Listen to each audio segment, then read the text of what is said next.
திருச்சி மாவட்டத்தில் பத்திரிகை மற்றும் ஊடக நண்பர்களுக்கு முதற்கண் வணக்கத்தை தெரிவித்துக் கொண்டு நாங்கள் நியமன தேர்வில் தேர்ச்சி பெற்ற இடைநிலை ஆசிரியர்கள் கூட்டமைப்பு என்ற அமைப்பின் மூலியமாக திருச்சி மாவட்டத்தில் உள்ள பத்திரிகையாளர்களை சந்திக்க மற்றும் எங்களுடைய அமைப்பை அறிவிக்க வந்துள்ளோம்.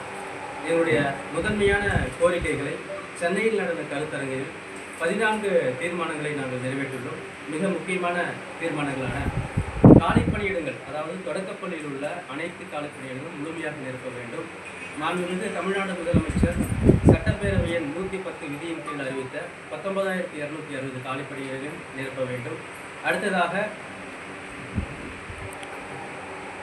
தொடக்கப்பள்ளியில் தற்போது உள்ள காலி பணியிடங்களாக அறிவிக்கப்பட்டுள்ள 20,000 காலி பணியிடங்களை முழுமையாக நிரப்ப வேண்டும் என்று கேட்டுக்கொள்கிறோம். அது மட்டும் இல்லாமல் 2024 தேர்ச்சி பெற்ற நியமன ஆசிரியர்களை முழுமையாக பணியாணை வழங்கிய பின்புதான் மறு தேர்வு நடத்த வேண்டும் என்ற மிக முக்கியமான இது போன்ற கோரிக்கைகளை நாங்கள் சென்னையில் நிறைவேற்றியிருக்கோம்.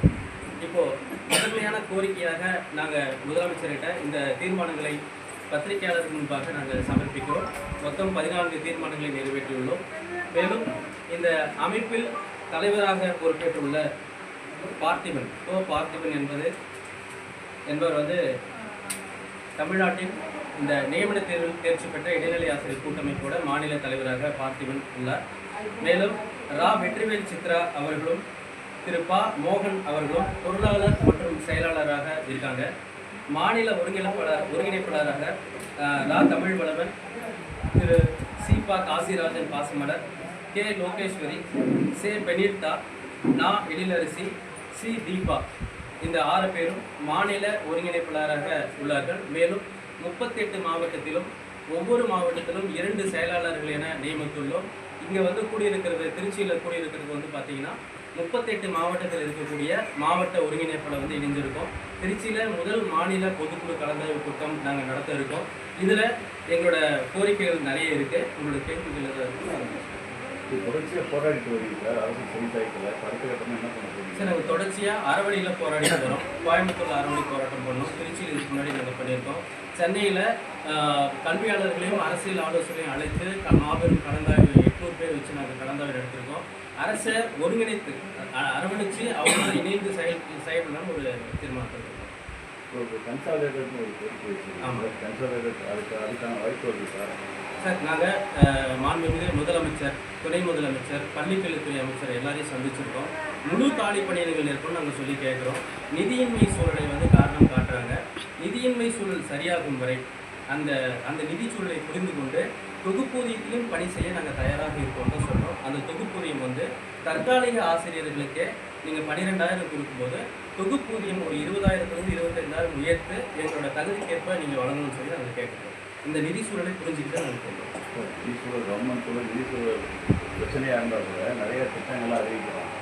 ஏன் உங்களுக்கே செய்யறதுக்கு மனசு சார், இப்போ பார்த்தீங்கன்னா பள்ளிக்கல்வி மானிய கோரிக்கையில் 44,000 கோடி விடுவிச்சிருக்காங்க. ஆனால் ஆர்டிஇ மூலியமா தொடக்கப்பள்ளிக்காக மத்திய அரசு கொடுக்க வேண்டிய 2,780 கோடி நிலுவையில் இருக்குது. அதனால தான் எங்களால் உங்களோட போஸ்டிங்ஸ் போட முடியும்னு சொல்லிட்டு மாண்புமிகு பள்ளிக்கல்வித்துறை அமைச்சர் தெரிவிச்சிருக்காங்க. அதை நாங்கள் ஏற்றுக்கிறோம். நிதி சூழல் சரியாகும் வரை இந்த பணி வாய்ப்பையாவது நீங்கள் கொடுக்கணும். ஒரு பை ரிக்வஸ்ட் இந்தியாச்சும் கொடுங்கன்னு சொல்லி நாங்கள் கேட்குறோம்.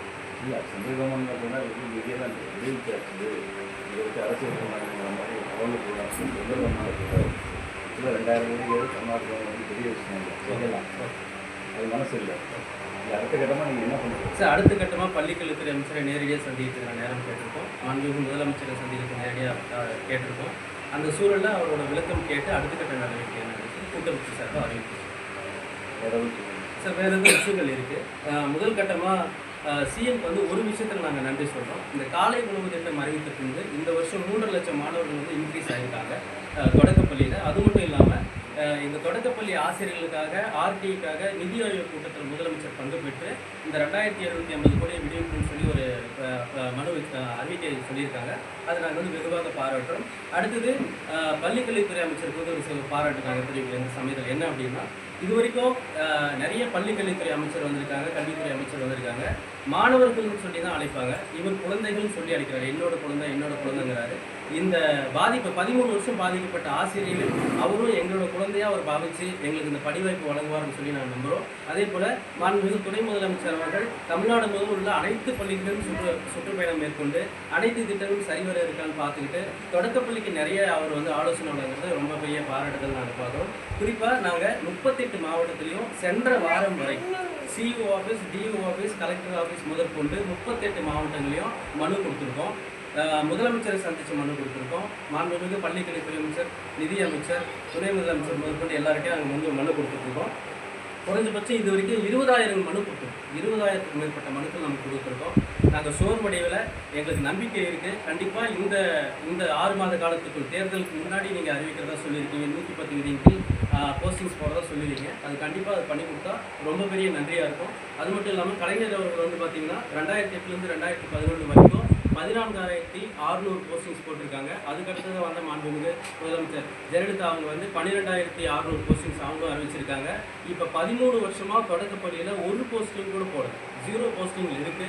இந்த 13 வருஷமாக இருக்கிற காலி பணியிடங்களை அதிகபட்சமாக ஒரு 20,000 போஸ்டிங்ஸ் போட்டு அந்த சாதனையில் மாண்புமிகு தமிழ்நாடு முதலமைச்சர் இடம்பெறுவார் என்ற நம்பிக்கை எங்களுக்கு இருக்குது. கண்டிப்பாக செய்வார்னு சொல்லி நாங்கள் நம்பிட்டு இருக்கோம். அது மட்டும் இல்லாமல் தற்காலிக ஆசிரியர்னு சொல்லிட்டு இப்போ அப்பாயின்மெண்ட் பண்ணுறது மிகப்பெரிய ஆபத்து. இது வேலைவாய்ப்பு அதுக்கடுத்து தான். வேலைவாய்ப்பு மட்டும் இல்லாமல் கிராமப்புறம் இருக்கிற மாணவர்களுக்கு இருமொழி கல்வியில் தொடர்ந்து பயணிக்கிற தமிழ்நாடு வந்து அந்த தமிழ் வழி கல்வியும் ஆங்கில வழி கல்வியும் தனியார் பள்ளிக்கு நிகராக அவங்களால வந்து எந்த விதமான முன்னெடுப்பு எடுக்க முடியாமல் தவிச்சிட்டு இருக்காங்க. காரணம் என்னென்னா ஆசிரியர் பற்றாக்குறை. ஒரு ஸ்கூலில் இந்த வருஷம் 2025 மீஞ்சூரில் ஒரே ஒரு பெண் மாணவிக்கு ஒரு குழந்தைக்காக அந்த ஸ்கூல் ரன் ஆகிட்டு இருக்கு. ஏன் அந்த சூழல் ஏற்பட்டிருக்குன்னு பார்க்கும்போது அங்கே ஆசிரியர் பற்றாக்குறை இருக்குது. ஆசிரியர் பற்றாக்குறை இருக்கிறதுனால அங்கே இருக்கக்கூடிய பெற்றோர்கள் வந்து அந்த பள்ளியில் அட்மிஷன்ஸ் போகிறதுக்கு பயப்படுறாங்க. ஸோ இந்த எல்லா பள்ளியிலையும் குறைந்தபட்சம் ஆசிரியர்கள் வந்து 20 மாணவர்களுக்கு ஒரு ஆசிரியர், ஒரு வகுப்புக்கும் ஒரு பாடத்துக்கும் ஒரு ஆசிரியர் இந்த திட்டங்கள்லாம் செயல்படுத்தினா கண்டிப்பாக தனியார் பள்ளிக்கு இணையாக அட்மிஷன்ஸ் அதிகமாகும். கண்டிப்பாக தொடக்கப்பள்ளியோட தரம் வந்து உயரும். ஒரு குறிப்பிட்ட உங்கள் எல்லாருக்குமே பொதுவான தெரிஞ்ச தகவல், உயர்நிலைப் பள்ளியில் GER ரெக்கார்டில் இந்தியாவுடைய தமிழ்நாடு தான் முதல் இடத்துல இருக்குது. 52% இருக்கும். இந்தியாவோட GER ரேட்டே 24% தான். ஆனால் தமிழ்நாடு 52% இருக்குது. இப்போது தனியார் பள்ளிக்கு இணையாக கிராமப்புற மாணவர்களும் போட்டியில் அதிக அளவில் மேலே வரணும் அப்படின்னு நீங்கள் பார்த்தோம் அப்படின்னா தொடக்கப்பள்ளியான பேஸ்மெண்ட்டை வந்து நம்ம கரெக்டாக வந்து ப்ராப்பராக வந்து நம்ம பார்க்கணும். நீங்கள் திட்டங்கள் 1000 திட்டங்கள் இருந்தாலும், கட்டமைப்பு வசதிகள் 1000 இருந்தாலும், ஆனால் ஆசிரியர்கள் பற்றாக்குறை இருந்துச்சுன்னா தொடக்கப்பள்ளியில் இருக்கக்கூடிய விஷயங்கள் வந்து தோய்வு நிலை தான் ஏற்படும். இந்த விஷயம் நாங்கள் தெரிவிச்சுக்கிறோம். அது மட்டும் இல்லாமல் எம்ப்ளாய்மெண்ட்டில் பதிவு பண்ணியிருக்கிறவங்களோட சதவீதம் எவ்வளோ பார்த்தீங்கன்னா 31.86 லட்சம் பேர் இது வரைக்கும் வேலைவாய்ப்பு கேட்டு பதிவு பண்ணியிருக்காங்க. கடந்த ஆண்டு இந்த 2025 மே 31 வரைக்கும் 2500 ஆசிரியர்கள், அதாவது தலைமை ஆசிரியர் ரிட்டையர்மெண்ட் ஆயிருக்காங்க. 8200 ஆசிரியர்கள், நார்மலாக இருக்கிற ஆசிரியர்கள் வந்து ரிட்டையர்மெண்ட் ஆயிருக்காங்க. இப்படி ஒவ்வொரு வருஷமும் இந்த ரிட்டையர்மெண்ட்ஸ் வந்து அதிகமாகிட்டு இருக்கு. ஆனால் போஸ்டிங்ஸோட எண்ணிக்கை வந்து இது வரைக்கும் 0வாக தான் இருக்குது. ஆனால் அதை 20,000 அளவுக்கு நீங்கள் இன்க்ரீஸ் பண்ணி கொடுங்கன்னு சொல்லி கேட்குறோம். அதுக்கடுத்து ஒரு மிகப்பெரிய ஆபத்தான விஷயம் என்னன்னு பார்த்தீங்கன்னா, பணி நிரவல் அப்படிங்கிற சர்ப்ளஸ் மெத்தடில் எய்டட் ஸ்கூலில் இருக்கிற டீச்சர்ஸை கூப்பிட்டு வந்து தொடக்கப்பள்ளியில் அப்பாயின்மெண்ட் பண்ணுறது, உயர்நிலையில் பண்ணுறது, நடுநிலை பண்ணுறது மிகப்பெரிய ஆபத்தில் போய் முடியும். இது எப்படி ஆபத்து அப்படின்னு பார்த்தீங்கன்னா, ஒரு டீச்சர் ட்ரைனிங் முடிச்சுட்டு தகுதி தேர்வு எழுதி, நியமன தேர்வு எழுதி அப்பாயின்மெண்ட் ஆகிற டீச்சருக்கு இருக்கிற குவாலிட்டியும் எந்த எக்ஸாமும் எழுதாமல் டைரெக்டாக ஒரு டிகிரி பேஸில் வந்து ஒரு டீச்சராக அந்த ஸ்கூல் எய்டட் ஸ்கூலில் அப்பாயின்மெண்ட் ஆகிட்டு அவங்களை தூக்கிட்டு வந்து இங்கே பணி நேர அடிப்பில் போகிறதுனால அங்கே கற்றல் குறைபாடு ஏற்படும்.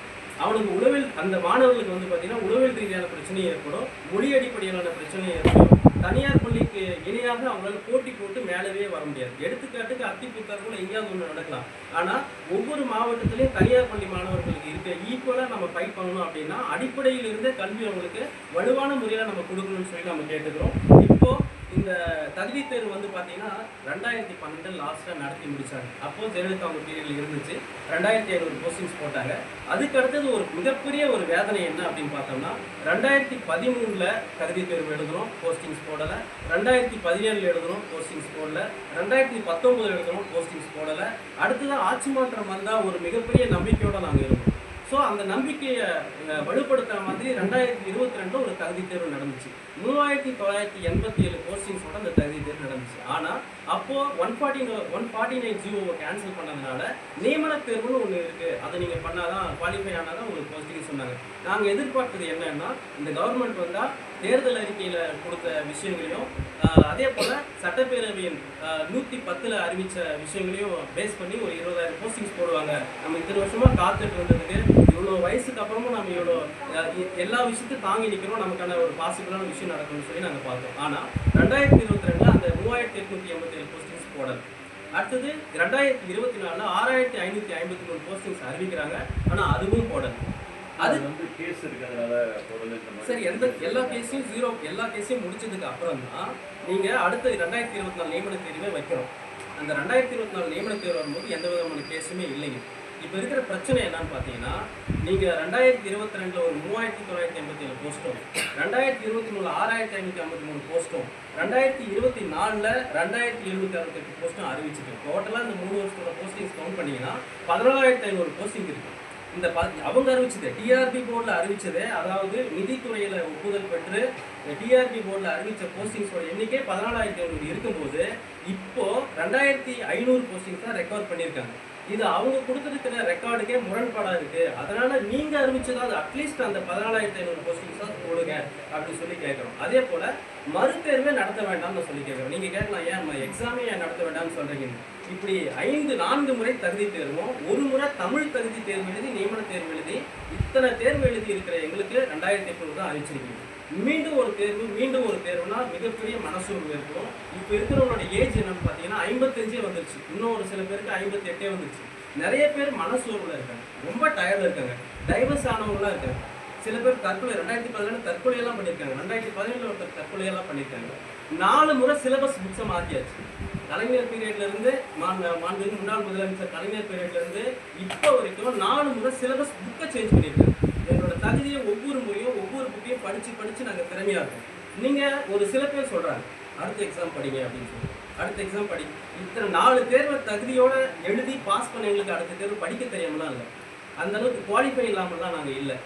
4 புக்கை மாற்றினதுக்கு அப்புறம் அதுவும் ஸ்டாண்டர்டாக படித்து இந்த ஜாப்ல நாங்கள் இருக்கோம் அப்படின்னா எங்களோட தகுதி நிரூபித்து தான் நாங்கள் இருக்குமே தவிர நீங்கள் அடுத்த தேர்வு வந்து அதுக்கு பயம்லாம் இல்லை. ஏஜ் ஆகிடுச்சு, ஃபேமிலி சுச்சுவேஷன் நிறைய இருக்குது, பொருளாதார சிக்கல் நிறைய இருக்கும், மனசோர்வு இருக்கும், உளவியல் ரீதியாக பாதிக்கப்பட்டிருக்கோம், இவ்வளோ பிரச்சனை இருக்குது. அதனால தகுதியோடு நாங்கள் இருக்கோம் ஆல்ரெடி. அதனால போஸ்டிங்ஸ் ஃபில் பண்ணிட்டு அடுத்த தேர்வை நடத்தலாம்னு சொல்லி கேட்டிருக்கோம். இன்னொரு விஷயம் என்னன்னா, ஆபத்தான ஒரு விஷயம், இந்த ஆனுவல் பிளானர்ல 2026 ஆனுவல் பிளானர்ல தொடக்கப்பள்ளிக்கான ரெக்வயர்மெண்ட்டே இல்லை, எஸ்சிடிங்கிற பேரே இல்லை. அதனால தான் நாங்கள் கேட்குறோம் முழு காலி பணியை நிரப்பி கொடுங்கன்னு சொல்லி நாங்கள் கேட்டிருக்கோம். அது மட்டும் இல்லாமல் வடகிழக்கு மாநிலமான இப்போ கல்வியில் வந்து யார் பொதுவாக கேட்டாங்கன்னா கேரளா தான் ஃபர்ஸ்ட்னு சொல்லுவாங்க. ஆனால் அந்த ரெக்கார்டை பிரேக் பண்ணியிருக்காங்க. திரிபுரா வடகிழக்கு மாநிலமான பொருளாதாரத்தில் பின்தங்கியக்கூடிய திரிபுரா இன்னைக்கு வந்து இந்தியாவிலே ஃபர்ஸ்ட் அவங்க தான். என்ன அடிப்படையில் திரிபுரா ஃபர்ஸ்ட் இருக்குன்னு சொல்லி நம்ம பார்க்கும்போது, அடிப்படை கல்வியில் கட்டாயமாக எல்லாரும் அரசு பணியில் தான் படிக்கணும் அப்படிங்கிற ஒரு விஷயம் இருக்குது. 20 மாணவர்களுக்கு கட்டாயமாக ஒரு ஆசிரியர் இருக்கணும்னு ஒரு இன்ஃப்ராஸ்ட்ரக்சரை கிரியேட் பண்ணியிருக்காங்க. அதே போல் ஒவ்வொரு பக்கம் தனியார் பள்ளிக்கு ஈக்குவலாக இருக்கக்கூடிய ஆசிரியர்ஸை வந்து குவாலிட்டி இந்த மாதிரி டெட் பேஸ்டு எக்ஸாம் தான் அங்கேயும் இருக்குது. ஆனால் அவங்க ரெக்கவர் பண்ணாங்கன்னா அந்த ரெக்கவர்மெண்ட் எந்த நம்பரும் சேஞ்ச் பண்ணாமல் கட்டாயமாக அந்த போஸ்டிங்ஸ் போட்டுறாங்க. இங்கே 6553 பண்ணி ரிவர்ஸ் பண்ண மாதிரி அங்கெல்லாம் எந்த ரிவர்ஸும் பண்ணல. இன்னொரு விஷயம் என்னன்னா, யூபியில் 35,000 ஆசிரியர்கள் வந்து ரெக்கவர் பண்ணியிருக்காங்க, பீகாரில் 16,500 ஆசிரியரை ரெக்கவர் பண்ணியிருக்காங்க, தெலுங்கானாவில் 11,000 ஆசிரியர், ஆந்திர பிரதேசத்தில் 16,300 ஆசிரியர், கேரளாவில் 11,000 ஆசிரியர். இப்போ நம்மளை சுற்றி இருக்கிற மாநிலங்களில் நம்ம பொருளாதாரத்தில் தேர்ட் பிளேஸ்ல இருக்கோம். ஆனால் பொருளாதாரத்தில் பின்தங்கிய மாநிலமே இத்தனை தொடக்கப்பள்ளி ஆசிரியர்களை ரெக்கவர் பண்ணும்போது பொருளாதாரத்தில் சூப்பராக இப்போ நல்ல பெரிய இம்ப்ரூவ்மெண்ட்டில் போயிட்டு இருக்கிற மாநிலம் ஏன் அதிக அளவில் தொடக்கப்பள்ளிக்கு வந்து முன்னுரிமை தராது? லாஸ்ட் இயர் ரெக்கவர்மெண்ட் சார். இதெல்லாம் லாஸ்ட்டாக நீங்கள் சர்ச் பண்ணிங்கன்னா எல்லா தகவலும் அதிலே இருக்குது, எல்லா தகவலும் சொல்லியிருக்கோம். கூடுதலாக ஒரு மனவேதனையோடு இந்த விஷயத்தை பதிவிடுறேன். ஒரே ஒரு வேலைக்காக, இந்த தொடக்கப்பள்ளியில் இருக்கிற ஒரே ஒரு வேலைக்காக 2013 13 வருஷமாக காத்திருந்து 4 தகுதி தேர்வு எழுதி, ஒரு தமிழ் தகுதி தேர்வு எழுதி, ஒரு நியமன தேர்வு எழுதி, இத்தனை தேர்வு எழுதி தகுதியை நிரூபித்தோம். மீண்டும் நீங்கள் வந்து உங்கள் குவாலிஃபை நிரூபிங்க, இன்னொரு எக்ஸாம் வரும் அப்படின்னு சொல்லாமல் கவர்மெண்ட் எங்களை கன்சிடர் பண்ணணும்.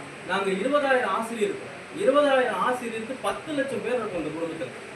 நாங்கள் 20,000 பேர் மட்டும் இல்லை, நாங்கள் 10 லட்சம் பேர் இருக்கோன்ற எண்ணிக்கையோட நாங்கள் சொல்கிறோம். எங்களை நீங்கள் கன்சிடர் பண்ணோம், இந்த கவர்மெண்ட்டை முழுமையாக நம்புகிறோம். இதே ஆண்டுக்குள்ள நீங்கள் நியமிக்கணும்னு சொல்லி நாங்கள் ரிக்வஸ்ட் பண்ணி கேட்டோம்.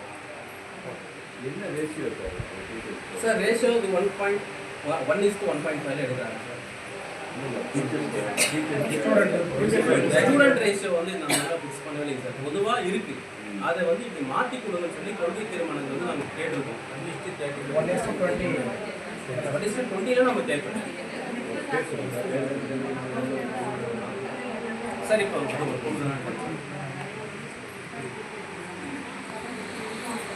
சார், இப்போ 2013 குறைஞ்சபட்சமாக ஒரு வருஷத்துக்கும் 1000 போஸ்டிங்ஸ் போட்டிருந்தா கூட இந்த வருஷத்தோடு சேர்த்து 13,000 போஸ்டிங்ஸ் போட்டிருக்கு.